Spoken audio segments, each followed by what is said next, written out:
दोस्तों, आखिर चल क्या रहा है समझ में नहीं आ रहा, क्योंकि मोदी के सामने हमेशा हाथ जोड़ने वाले, झुकने वाले उपराष्ट्रपति का ये हश्र होगा, ये किसने सोचा होगा।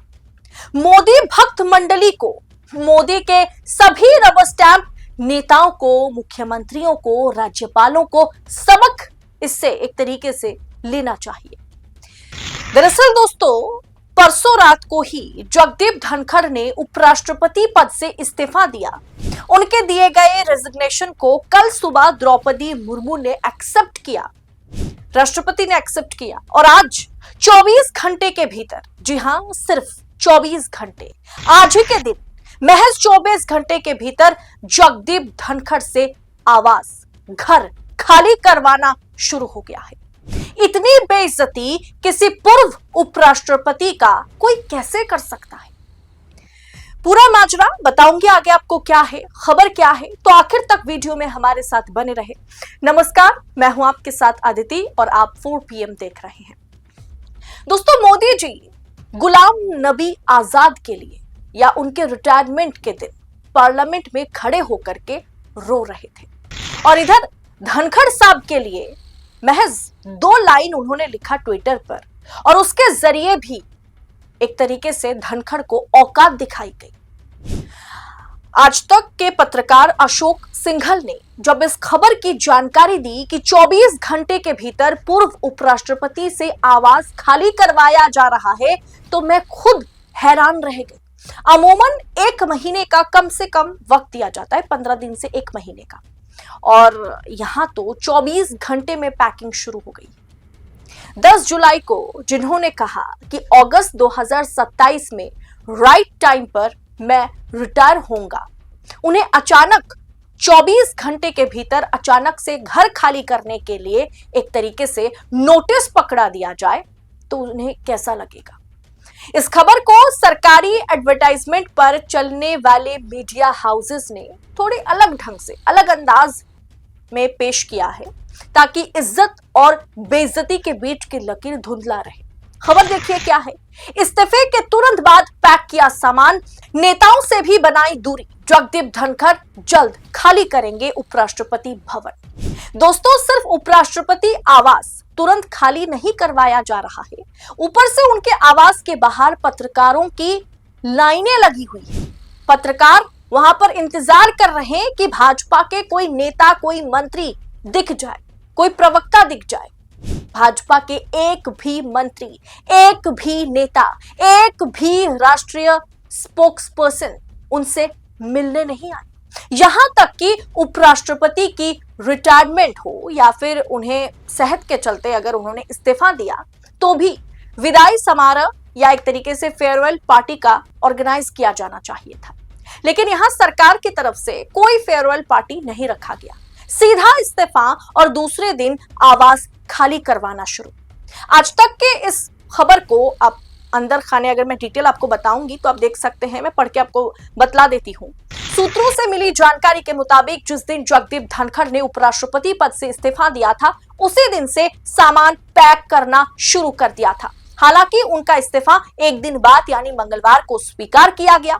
धनखड़ के इस्तीफे को लेकर के सियासी घमासान छिड़ गया है और विपक्ष का आरोप है कि सरकार के दबाव में आकर के उन्हें उपराष्ट्रपति पद से इस्तीफा देना पड़ा। जानकारी के मुताबिक जगदीप धनखड़ से कुछ विपक्षी पार्टियों के नेताओं ने मुलाकात करने का समय मांगा था, लेकिन वक्त नहीं मिला। शिवसेना के सांसद संजय राउत, एनसीपी के शरद पवार ने भी जगदीप धनखड़ से मंगलवार को मिलने के लिए समय मांगा, लेकिन उन्होंने समय नहीं दिया।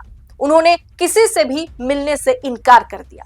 भाई, उनके पक्षकार, उनके पक्ष के लोग, उनकी पार्टी के लोग अगर उनसे ना मिलना चाहे, भाजपा की ओर से कोई उनसे बात तक नहीं कर रहे, कोई उनको फोन नहीं घुमा रहे, कोई भी उनके आवास पर पहुंच नहीं रहे, ऐसे में विपक्षी पार्टियों के सांसद या नेताओं से वो क्या ही बात करेंगे। दोस्तों, मोदी के सामने खड़े होकर के हमेशा वो हाथ जोड़ते रहे, झुकते रहे, और यही हाथ जोड़ना, यही झुकना उन्हें उल्टा पड़ गया। दरअसल दोस्तों, उपराष्ट्रपति का यही हश्र होगा या किसी भी नेता का यही हश्र हो सकता है, ये किसने सोचा होगा।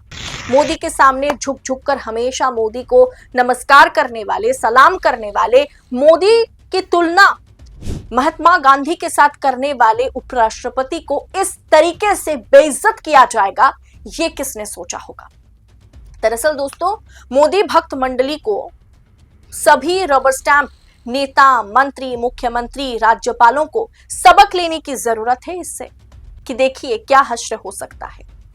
जगदीप धनखड़ के साथ जो दुर्व्यवहार किया गया, जिस तरीके से इज्जत को तार तार किया गया, उपराष्ट्रपति पद की गरिमा को तार तार किया गया, इसे आप किस अंदाज में देख रहे हैं। इस्तीफे के दूसरे ही दिन जिस तरीके से जब इस्तीफे को एक्सेप्ट किया गया राष्ट्रपति द्वारा, द्रौपदी मुर्मू द्वारा, उसके बाद इस तरीके से घर खाली करवाना, हेडलाइन तो ये लिखा गया है, एक तरीके से हेडलाइन मैनेजमेंट करने की कोशिश हो रही है कि उन्होंने खुद जल्दबाजी से सब कुछ खाली करने का मन बना लिया। अब इस्तीफे का मन तो उन्होंने नहीं बनाया ना, इस्तीफा तो एक तरीके से जबरदस्ती दिलवाया गया। अब ऐसे में घर वो खुद खाली नहीं कर रहे, एक तरीके से उनसे खाली करवाया जा रहा है। फिलहाल दोस्तों, इस पूरे विषय को, ये सब कुछ इतना आनन फानन में क्यों हो रहा है, ऊपर से चुनाव इलेक्शन कमीशन ने आज ही नोटिफिकेशन जारी कर दिया है कि हमने टीमें तैयार कर ली है, हमने ऑफिसर्स की लिस्ट को बना लिया है और जल्द उपराष्ट्रपति का चुनाव होगा, हम इस पर तत्पर होकर के काम कर रहे हैं। कोई भी प्रदेश के सीएम अगर इस्तीफा दे दे, कोई भी नेता अगर इस्तीफा दे दे, इतनी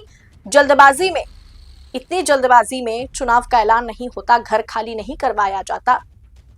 जो अभी उपराष्ट्रपति, माफ कीजिएगा, पूर्व उपराष्ट्रपति के साथ हुआ है, इसे आप किस अंदाज में आंक रहे हैं, इसके पीछे की राजनीति को लेकर के आपकी समझ क्या है, कमेंट बॉक्स में अपनी राय हमारे साथ शेयर करें। और ऐसी तमाम खबरों को यूं ही पड़ताल के साथ पाने के लिए, निष्पक्ष तरीके से एनालिसिस के साथ पाने के लिए 4 PM के साथ बने रहे। खबर अच्छी लगी होगी तो लाइक कीजिए, दबा करके शेयर कीजिए, 4 PM को सब्सक्राइब करें, चैनल को ज्वाइन करके हमें सपोर्ट करें। बहुत बहुत शुक्रिया आप सभी का। जय हिंद, जय भारत।